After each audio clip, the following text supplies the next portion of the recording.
Қайырлы күн, құрметті оқырмандарым, достарым, бисмиллах деп бастаймыз. Осылай бізге қарта қажет. Қартаның барлығын тұздап, бұрыштап, чесноктап 2 күнге салқын жерге қойып қойдық. Менің видеом ұнап жатса лайк басып, тіркеліп, қоңыраушаны басып қойыңыздар. Мені қолдағандарыңызға мың алғыс, Алла разы болсын сіздерге. Тіркелу және лайк басу тегін. Және де осылай қартамыздың тұзы, чесногі сіңгеннен кейін ішін шұжық сияқты толтыратын боламыз. Етімізді осылай ұзынша соломка етіп турап алдық. Тұздап, чесноктап, бұрыштап қойдық оны да.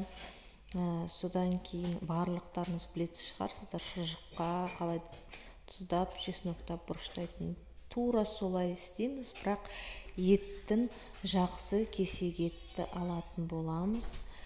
Жақсы кесек ет алсақ дәмді болады. Мойын еті жарамайды бұған. Мойын еті қатты болып тұрады. Мойын еті бұған жарамайды.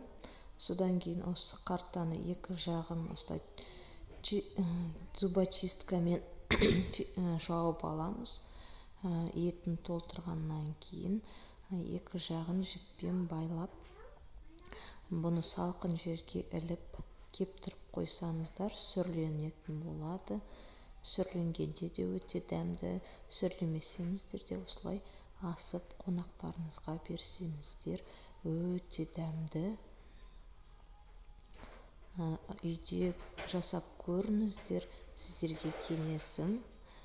Содан кейін қартаны жай аспай, осылай әрқашанда толтырып, ішін осылай асатын боласыздар.